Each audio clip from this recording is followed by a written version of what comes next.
وہی ہونا چاہیے، اس کے علاوہ کوئی بھی فیصلہ ہمیں الیکشن کمیشن کا یا کسی بھی عدالت کا ہمیں قبول نہیں ہوگا۔ اب ہوا یہ کہ ایک درخواست دائر کرنے کا فیصلہ کیا گیا ہے سپریم کورٹ آف پاکستان میں، جس میں جو چیئرمین ہیں پاکستان تحریک انصاف کے عمران خان صاحب، وہ یہ جو الیکشن کمیشن کا فیصلہ ہے اس کو چیلنج کریں گے اور یہ کہیں گے کہ جناب ای سی پی نے جو فیصلہ کیا ہے وہ غلط ہے، ان 20 اراکین کے خلاف بھی کارروائی ہونی چاہیے اور ان 20 اراکین کو ڈی سیٹ کیا جانا چاہیے اور ان اراکین اسمبلی کے خلاف بھی آرٹیکل 63A کا اطلاق ہونا چاہیے۔ 11 مئی کو الیکشن کمیشن نے ایک متفقہ فیصلہ جاری کیا تھا۔ اب ڈان کے اندر اس حوالے سے ایک رپورٹ شائع ہوئی ہے جس میں یہ کہا گیا ہے کہ پی ٹی آئی کے وکیل چودھری فیصل حسین صاحب نے اس حوالے سے جو اپیلیں ہیں وہ تیار کر لی ہیں، جس میں الیکشن کمیشن کے فیصلے کو کالا دم قرار دینے کی استدعا کی جائے گی اور یہ آج کل کے اندر یہ اپیلیں جو ہیں یہ جو سپریم کورٹ آف پاکستان ہے اس میں دائر کر دی جائے گی۔ اور اس بات کا بھی امکان ظاہر کیا گیا ہے ڈان کی رپورٹ میں کہ پارٹی ایک اضافی درخواست لا سکتی ہے کہ الیکشن کمیشن آف پاکستان نے یہ جو فیصلہ دیا ہے 20 منحرف اراکین قومی اسمبلی کے خلاف، اس کے فیصلے سے پہلے پاکستان تحریک انصاف کا موقف جو ہے وہ سنا ہی نہیں گیا تھا اور جو ریکارڈ پہ ہم شواہد لانا چاہتے تھے الیکشن کمیشن آف پاکستان نے وہ ہمیں موقع ہی نہیں دیا، ہم وہ ثبوت پیش ہی نہیں کر سکے، لہٰذا اس فیصلے کو کلا دم قرار دیا جائے۔ اور یہ ہے وہ کانٹرڈکشن بنیادی طور پر کہ ایک جانب ہم یہ کہتے ہیں کہ ہماری طرف سے جو کیسز ہیں ان کا فیصلہ فوری طور پر کیا جائے کیونکہ اس کے نتیجے میں ہم اپنے پولیٹیکل نیریٹو کو لے کر آگے بڑھ سکتے ہیں، اپنے پولیٹیکل نیریٹو کی آبیاری کر سکتے ہیں، لیکن دوسری جانب اگر ہمارے فیصلے سے یا عدالت کے کسی فیصلے سے یا الیکشن کمیشن آف پاکستان کے کسی فیصلے سے ہمیں نقصان پہنچنے کا اندیشہ ہو تو ہم ایک ایسی انپریسیڈنٹڈ درخواست اسلام آباد ہائی کورٹ میں دائر کر سکتے ہیں جس کی کوئی مثال ہی نہیں ملتی۔ جس سے میں نے آپ سے گزارش کی کہ چور کسی کو چوری کا ملزم ہے وہ پکڑا جاتا ہے اور اس کو جب یہ اندازہ ہوتا ہے کہ فلاں تاریخ کو میرے خلاف فیصلہ آنے والا ہے تو وہ درخواست اٹھائے اور جا کے ہائی کورٹ میں پہنچ جائے اور کہے جناب عدالت کو روکا جائے، میرے خلاف فیصلہ نہ کیا جائے، اور اس کی جو پلی لے وہ یہ لے کہ جناب اس وقت پاکستان کے اندر ہزاروں چوری کے مقدمات ہیں جو عدالت میں سماعت ہیں، ان تمام مقدمات کی جب تک ایک ساتھ سنوائی نہیں ہوگی اور سب کو ایک ساتھ سزا نہیں ملے گی اس وقت تک میرے مقدمے کے اوپر بھی کوئی کارروائی نہ کی جائے۔ عجیب و غریب منطق ہے اور بنیادی وجہ یہ ہے کہ بہت سارے حقائق ایسے ہیں جو اس وقت الیکشن کمیشن آف پاکستان کے سامنے آ گئے ہیں جہاں پر یہ بات ثابت ہوتی ہے کہ پاکستان تحریک انصاف نے جو قواعد ہے اس حوالے سے فنڈنگ کے حوالے سے ان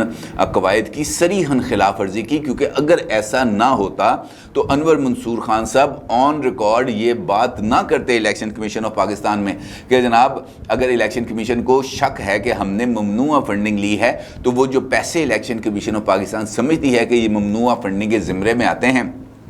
اس کو ضبط کر لے، لیکن پارٹی کے خلاف کوئی کارروائی نہ کرے۔ یہ درخواست یہ انہوں نے موقف اختیار کیا آن ریکارڈ الیکشن کمیشن کے سامنے۔ ابھی لاسٹ جو ہیئرنگ ہوئی تھی فورن فنڈنگ کیس کی الیکشن کمیشن کے روبرو، وہاں پر جو پی ٹی آئی کے فائنینشیل ایکسپرٹ تھے جنہوں نے اسکروٹنی کمیٹی کے اندر اسکروٹنی کمیٹی کے سامنے پاکستان تحریک انصاف کا موقف رکھا تھا اور انہوں نے بتایا تھا کہ جناب ہمارے یہ پیسے کہاں کہاں سے آئے، کس کس طریقے سے آئے، انہوں نے بھی لاسٹ ہیئرنگ کے اندر اس بات کا انکشاف کیا تھا کہ وہ 4 اکاؤنٹس جو پاکستان تحریک انصاف نے آفیشیلی اناؤنس کیے تھے الیکشن کمیشن آف پاکستان کے سامنے ڈکلیئر کیے تھے کہ یہ ہمارے اکاؤنٹس ہیں، ان اکاؤنٹس کے اندر ہمارے پیسے آتے ہیں، انہوں نے اس بات کو بھی تسلیم کیا کہ کچھ پروونشل اکاؤنٹس موجود تھے، کچھ پروویژنل اکاؤنٹس موجود تھے اور تقریباً 11 پروویژنل اکاؤنٹس موجود تھے جہاں پر پاکستان تحریک انصاف کو غیر ممالک سے پیسے آئے تھے۔ یہ انہوں نے اعتراف کیا اور انہوں نے اس بات کا بھی اعتراف کیا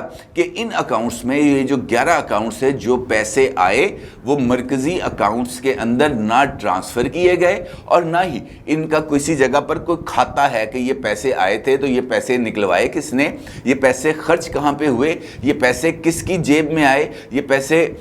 جو ہے وہ کہاں کہاں سے ملے، اس قسم کی کوئی ڈیٹیلز ہمارے پاس موجود نہیں ہے۔ تو پھر سوال یہ پوچھنا بنتا تھا الیکشن کمیشن کا، اور الیکشن کمیشن نے پوچھا کہ بھائی بھائی کم از کم آپ ہمیں یہ بتا دیں کہ یہ جو پیسے آئے ہیں ان کی مالیت کتنی ہے اور یہ پیسے کس کی جیب میں گئے ہیں، کیونکہ اگر یہ معاملہ ہوا تو پھر یہ صریحاً چوری کا معاملہ ہے کہ پارٹی کے نام پر پیسے آئیں اور پارٹی کے مرکزی جو فنڈز ہیں اس کے اندر وہ شامل نہ ہوں، تو جس نے بھی یہ پیسے ان اکاؤنٹ سے نکالے ہیں یقینی طور پر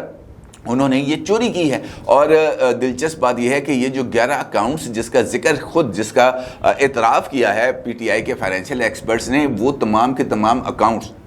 پی ٹی آئی کی جو مین قیادت ہے وہ آپریٹ کرتی تھی، جس میں ان کے فائنانس سیکٹری تھے، اس کے اندر سابق سپیکر اسد کیسر تھے، اس کے اندر شفقت محمود صاحب تھے، اس کے اندر عامر کیانی صاحب تھے، اور خود عمران خان صاحب بھی کچھ اکاؤنٹس کو آپریٹ کرتے رہے ہیں۔ نہ صرف یہ بلکہ ان اکاؤنٹس کے ساتھ ساتھ جو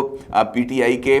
جو دفتر کے اندر کام کرنے والے ہیں، مالی ہے، چپڑاسی ہے، کلرک ہے، آفس اسسٹنٹ ہے، ان کے پرسنل اکاؤنٹس میں بھی پیسے آنے کا انکشاف ہوا۔ تو ایسی صورت کے اندر آپ مجھے خود بتائیں کہ کارروائی بنتی تھی یا نہیں بنتی تھی، اور یہ حقائق سامنے آنے کے بعد کیا الیکشن کمیشن آف پاکستان کے پاس یہ جواز موجود نہیں ہے کہ وہ پاکستان تحریک انصاف کے خلاف کسی قسم کی کارروائی کر سکے؟ اور جب ان کو اس بات کا اندازہ ہوا کہ 10 جون کے لگ بھگ جو الیکشن کمیشن آف پاکستان ہے یہ اپنا فیصلہ سنانے جا رہی ہے یا کم از کم فیصلہ محفوظ کرنے جا رہی ہے، تو الیکشن کمیشن کو اس اقدام سے روکنے کے لیے باضابطہ طور پر ایک درخواست ہے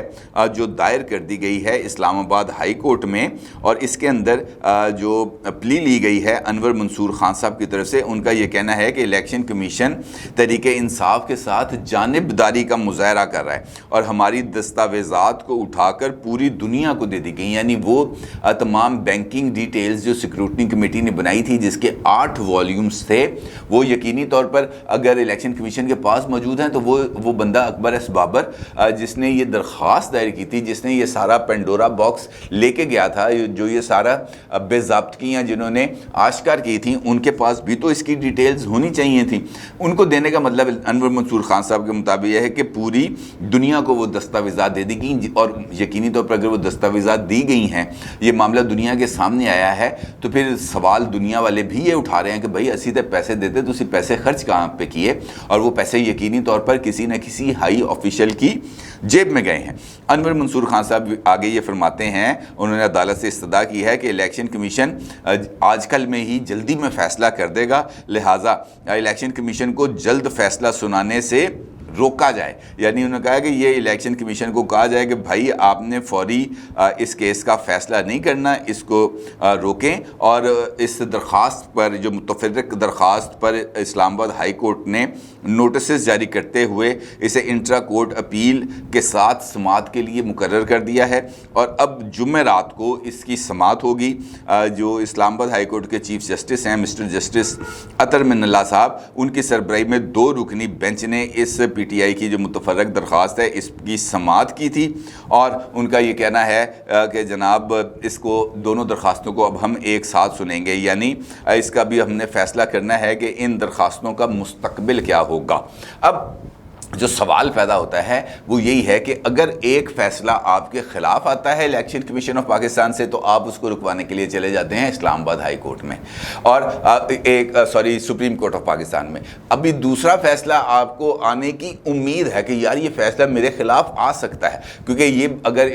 ان کو اس بات کا یقین ہوتا کہ یہ فیصلہ ہمارے حق میں ہی آنا ہے تو ان کو کیا ضرورت تھی کہ یہ پہلے ہی پہنچ جاتے اسلام آباد ہائی کورٹ میں کہ جناب یہ آپ نے اس عدالت کو منع کرے کہ ہمارے خلاف کارروائی نہ کرے۔ اس کا مطلب یہ ہے کہ ان کو اس پروسیڈنگز کے ذریعے اس بات کا اندازہ ہوا ہے کہ یار ہمارے گرد کوئی گھیرا تنگ ہو سکتا ہے، کچھ فیصلہ ہمارے خلاف آ سکتا ہے، اور الیکشن ایکٹ کے تحت اب چونکہ میں آپ کو یہاں پہ ایک اور بات بھی بتاؤں کہ الیکشن کمیشن آف پاکستان نے یہ جو فورن فنڈنگ کیس ہے اس کا کیس کا ٹائٹل کو تبدیل کر دیا ہے۔ اب اس کا ٹائٹل فورن فنڈنگ کیس نہیں ہے بلکہ اس کا ٹائٹل انہوں نے رکھ دیا ہے violation of political parties act, یعنی آپ نے اس کیس کے ذریعے پولیٹیکل پارٹیز جو ایکٹ ہے اس کی خلاف ورزی کی ہے، اور کسی بھی پولیٹیکل پارٹی، اس کی وجہ یہ ہے کہ کسی بھی پولیٹیکل پارٹی کو اس بات کی اجازت نہیں ہے کہ وہ غیر ممالک سے، اور غیر ممالک میں سے بھی غیر